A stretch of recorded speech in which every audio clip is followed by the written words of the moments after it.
Welcome back to Beyond Today's Headlines. I'm Brad LaPlante. Joining us this week is Yesenia Funes, an editor-at-large at Atmos. Her work can be found at Grist, Vogue, The Guardian, and more. She is a founding member of the Uproot Project. Yesenia joined today's show to discuss Donald Trump's climate policy, what he did in his first term, and what he's likely to do in a second term. We also talked about the intersection of climate policy and immigration policy. Here is Yesenia Funes. What specific rollback stood out to you as most damaging in that first term? Yeah, I mean, it's hard to know where to start. I was covering his administration closely back then.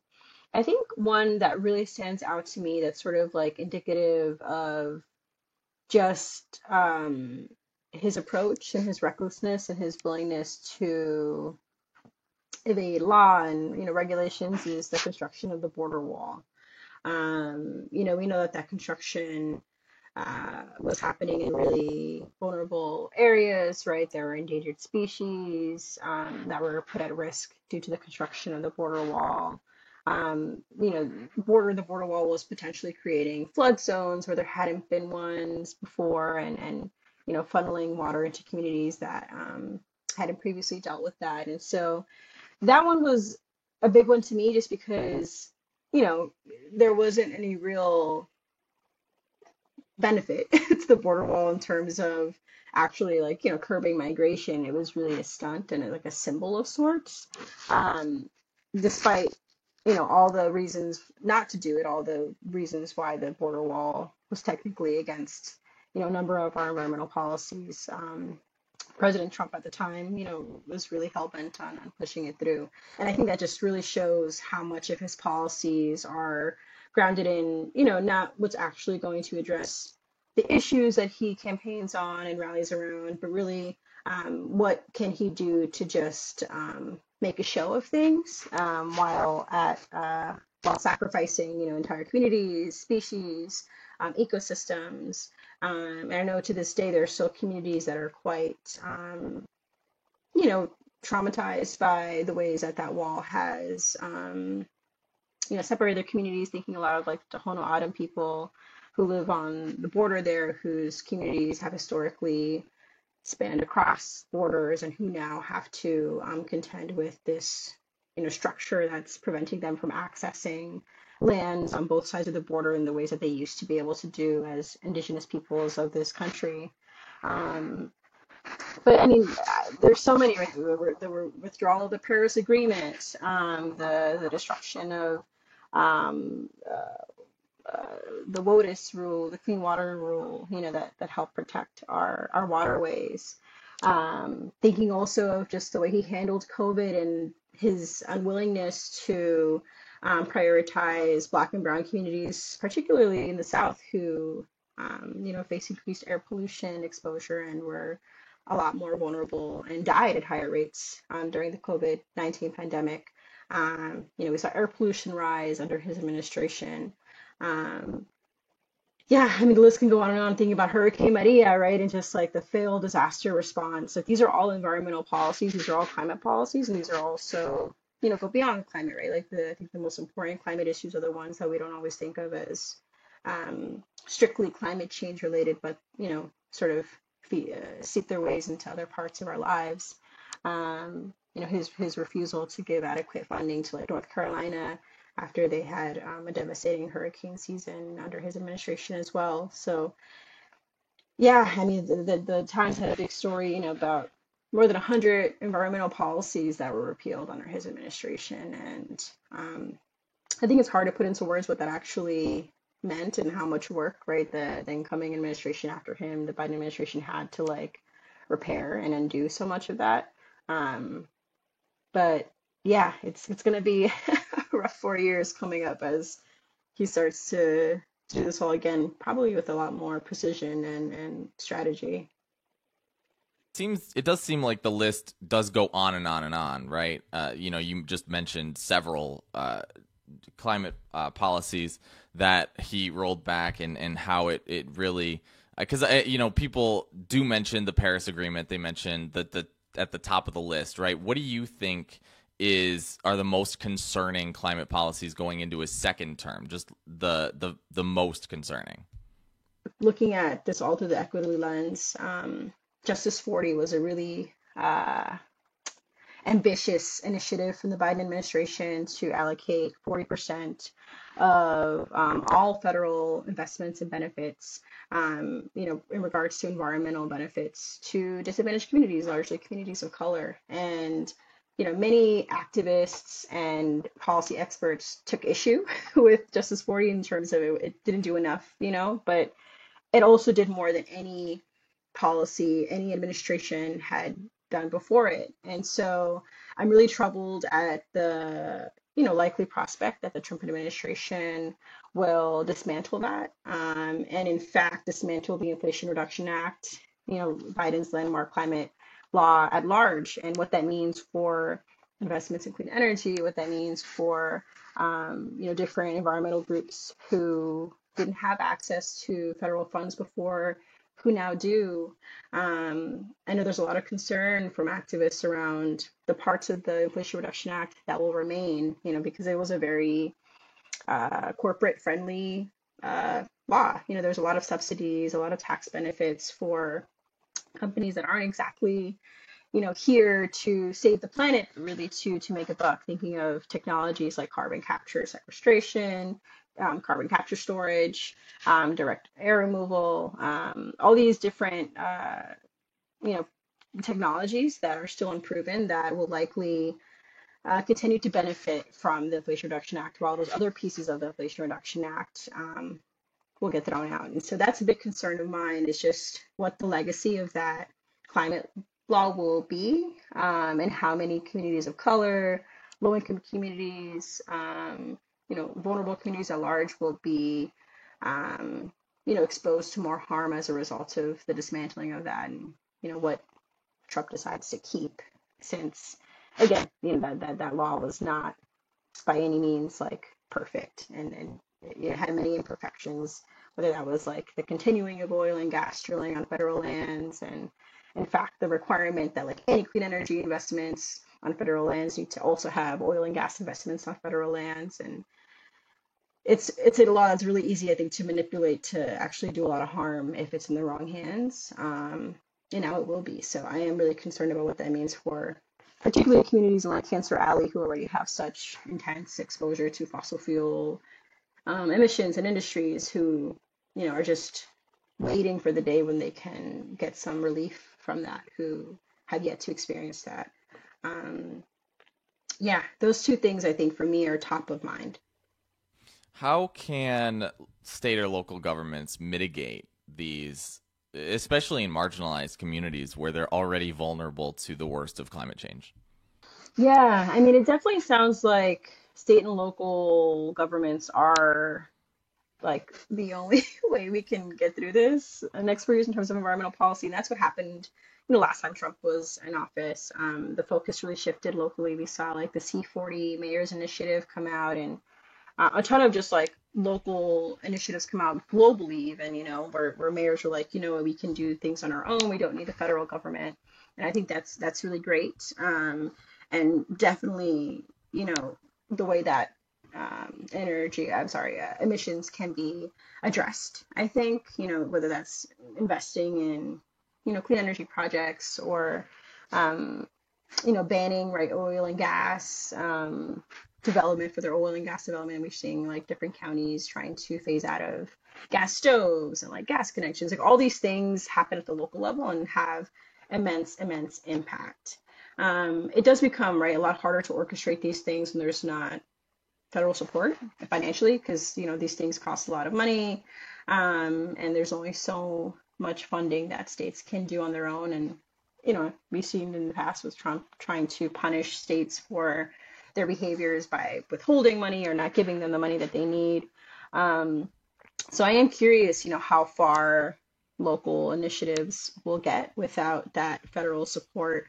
But yeah, I mean, I think that that's going to be the way. I am really curious though, because we are seeing a real shift toward the right more broadly. I live in New York City, and even in New York, we've tried to pass really ambitious climate policy like congestion pricing here in New York City. And, the public consensus is that they don't want that. People in the city really are not happy about congestion pricing. We've seen Trump even campaign on congestion pricing. This is like a local citywide, proposal that's now reached like national. It's gotten people angry all around the country, right? Which is fascinating to me. Just this overall, I don't know, like refusal, I think, to like culturally for us to sort of sit with what we need to do, to really step up to the plate to stop further warming, of our planet.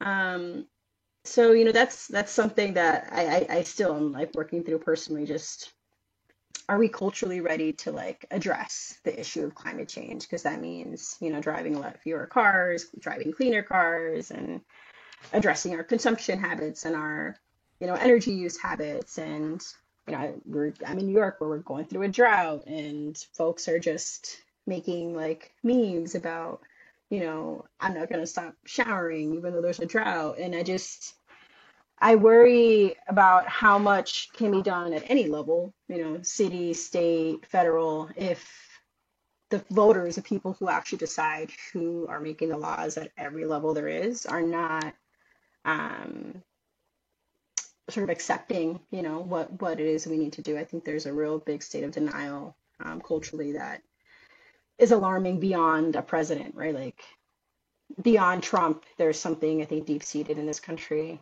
that needs to be, undone and unpacked so that we can actually pass the kind of policy locally and nationally to like address this issue.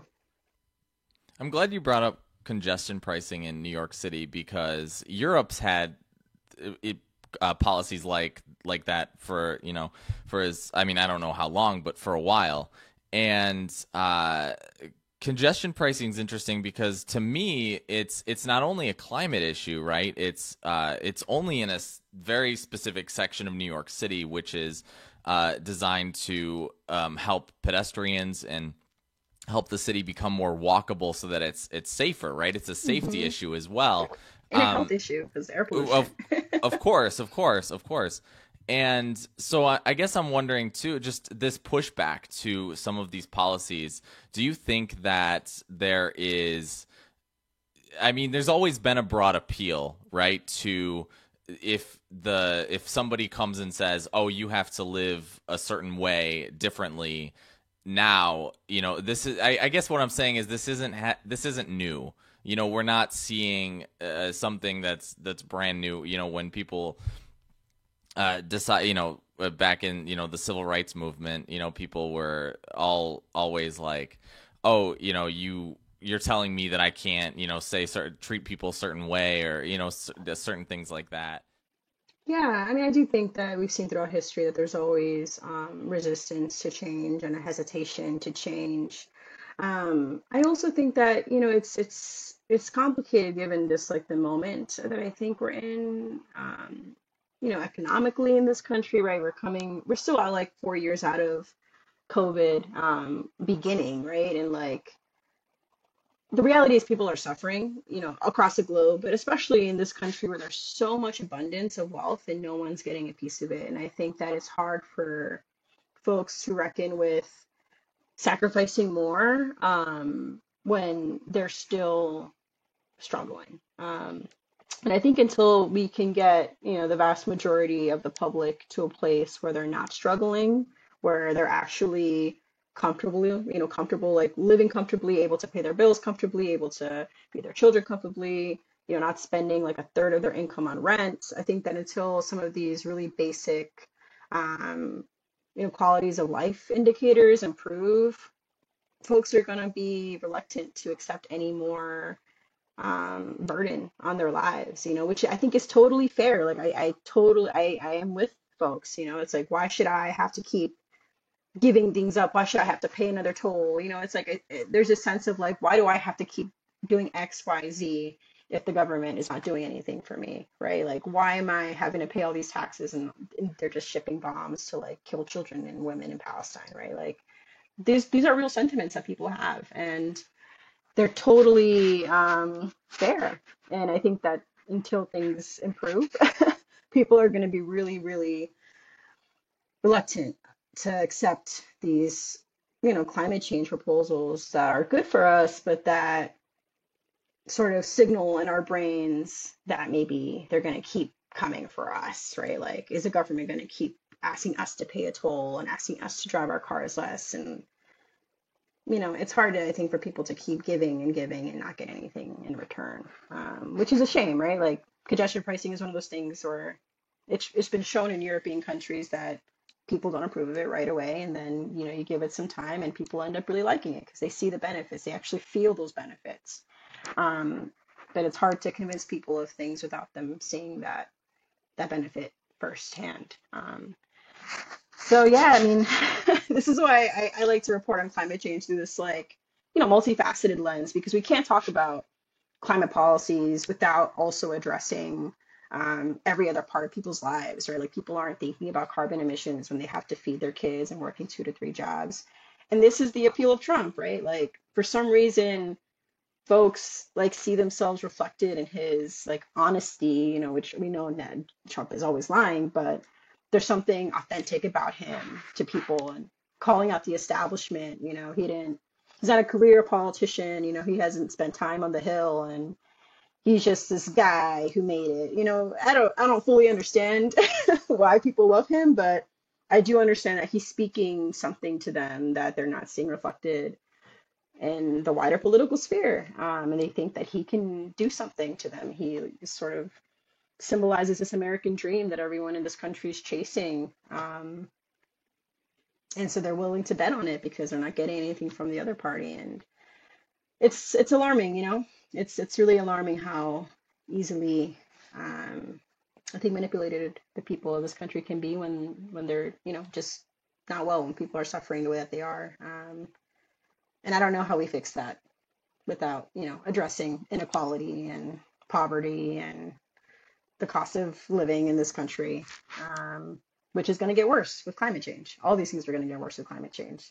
And folks, don't know that, I think, quite yet. We know that climate change is going to displace people, right? That's the reality. We're experiencing that now. People within the U.S. are getting displaced. Given his anti-immigrant stance and behavior, I'm really worried about what that means for both migrants, within the U.S., people who want to move from state to state, who need to move from state to state, rather, because very few people actually want to move. Also, what it means for refugees and climate displaced people outside of the U.S., and whether there will be a home for them here, how are they to be received when they come, regardless, right? Because we know people are going to make their way here regardless. I think that's number one. That's my big concern. When we return, Yesenia will be back to talk to us about how Trump's immigration policies could impact the U.S. border crisis.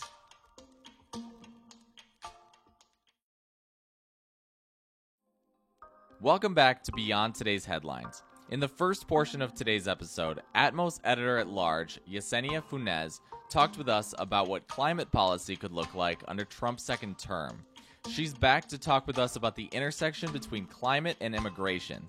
In 2022, Yesenia published a piece in Atmos titled Dust and Bones, which discussed the impact of climate change on migrant deaths along the U.S.-Mexico border. Yeah, so the piece looks at a new study that found the ways climate change will make it much more dangerous for migrants to cross the border in southwestern U.S. and Arizona. And so for the story, I went on the ground to Arizona, where migrants typically cross, with a human rights search and rescue group that actually goes out in search of migrants who are lost. Oftentimes, by the time they're out there, they're really looking for remains. And so the story really tries to underscore just how much is at stake for folks in terms of the migrants and their families, how much these migrants that we like to vilify, I think, in both the media, but in politics, how much they're sacrificing to find a better life. Sort of, we talk a lot about the ways climate change will create more migrants, but we don't talk often about the ways that climate change will make migration more dangerous and deadly. And so my story really tried to humanize, the people who are making these journeys, really shine a light on this really important research paper, which was the first of its kind, and try to get folks to think deeply about that as well, right? Climate change is going to push more people out of their homes. We know that, yes, but what will those migration journeys look like in a hotter world, in a less predictable, more volatile world? Um, yeah, it was quite frankly one of the most difficult things I've had to do is, spend 5 hours walking through the desert with this group, both for the like mentally just like trying to prepare myself if we were to find someone we didn't when I was with them, but also physically just walking in that kind of heat, for so long. And this wasn't even like a bad day, there's like way worse, hotter days to be out there, days where the group itself, SOS Busca y Rescate, they won't even go out certain days because it's way too hot. But migrants are still out there in those days. There are still families who are waiting for their loved ones to, hopefully get back to them and let them know that they've made it safe, or just waiting for some clarity, some peace of mind. Um, so the story really details, just how vulnerable people can be, the need for water. That's like that was a big sort of factor in this study, was just like it is physically impossible for migrants to carry as much water that they like physiologically need to walk in these temperatures. And that is likely to lead to more death. It's already a big reason why people die now. They're just dehydrated and don't have enough water and can't carry enough water if they tried. So, something as basic as water, I think people forget how much our body depends on it. So Trump spent most of his campaign vilifying immigrants. I think it speaks to a larger societal view of immigrants. People are expecting some sort of deportation plan during his term. I don't know to what extent that will be. He's talked about mass deportations. I would expect some form of deportation plan. Can you connect his climate policies to the struggles that immigrants are facing right now? Yeah, look, Brad, I am the child of immigrants. My parents crossed the border to get to this country without papers, illegally. And the reality is that when people are struggling and need to get out of their situations, and the only option for them is going north to a country where there is just much more opportunity, they're going to do it, right? And we're seeing this. I mean, I've done several stories looking at, communities in Nicaragua, Miskito indigenous communities in Nicaragua that have been devastated by hurricanes, who are having to flee north because there's just no more opportunity. The land isn't giving anymore. Everything is destroyed. They used to be able to live off the land, live off the fish, but their waterways are devastated since the hurricane. The crops don't grow the way they used to, and they're going north as well, right? And if Trump in fact succeeds in doing all that he wants to do, specifically around oil and gas drilling, which we know is the number one contributor to climate change, then things are going to get a lot worse for a lot of people, including in the U.S., but particularly for folks in the global South, where people are vulnerable without climate change. Like, there doesn't need to be climate change for people to be in need of relief, right? Whether that's like civil war. My parents came here after the civil war in El Salvador. We see political unrest all across Latin America, and also across the globe right now. We know climate change makes governments less stable, and communities less stable, can lead to much more conflict. People will keep coming to the US. That is not going to stop. And so I'm really concerned about just how many more climate displaced peoples, climate refugees, will seek shelter in the US, and either one, die on their way here, without any, real respect for their lives. Border Patrol doesn't make much of an effort to look for people if they're lost in the desert. It certainly won't under Trump. But also, too, how many folks will manage to get here and then be placed in hostile, violent, unsafe detention centers, that are like little tents in the desert, or these ice boxes that are really cold and will make folks sick and unwell. Um, and yeah, the people that are also thirdly, the people who will get deported likely under Trump's administration and will attempt to come back because that's what people do when they get shipped away and their family remains here.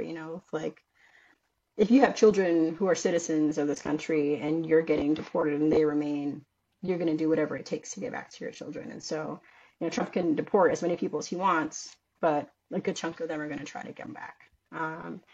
And so I'm really concerned about the human rights abuses and the harm that will come to the people, the migrants experiencing all of this. Yeah, and of course, I also have a lot of sympathy for like, us here in the US who have to sort of make peace and reckon with, our new neighbors. And I know that in New York in particular, it's been a big struggle with, the way that there's been a lot of newcomers here, and it's I think been a little disruptive to some communities more than others, and it's created hardships I think for some neighborhoods that don't have the resources to make things comfortable for the folks who have been here and the folks who have just arrived.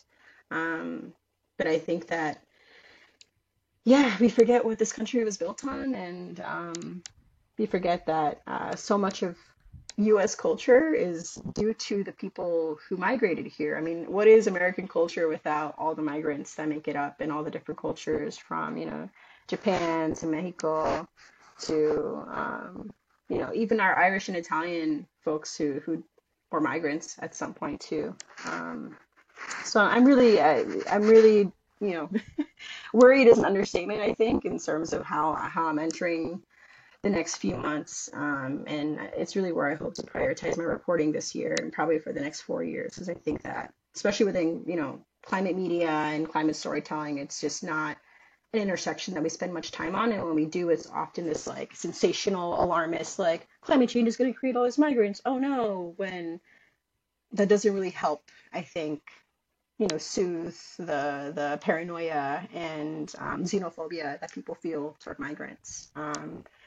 So I'm really trying to make it my mission these next 4 years to figure out how I can tell these stories in ways that are humanizing the people who are coming to this country and reminding, the public, but also, hopefully our elected officials that no one wants to leave their home and come here. And as long as we keep emitting, carbon and other greenhouse gases into the atmosphere, people who have no choice will have to do what they can to survive, right? Because that's ultimately what it comes down to, is survival. If people are willing to risk death in the desert to make it here, it's not because they want to really be here. So that's going to be my big task for the next 4 years, and I hope that more journalists covering climate change make it theirs as well, because we have utterly failed, I think, in that respect. We're a big part of why people are so scared of immigrants, because we tend to write about them as if they are something to be scared of. Yeah, well, I wish you luck with your climate reporting. I'm sure that it will be fantastic. Thanks, Brad. I hope so. Dust and Bones is something to aspire to again, but we'll see.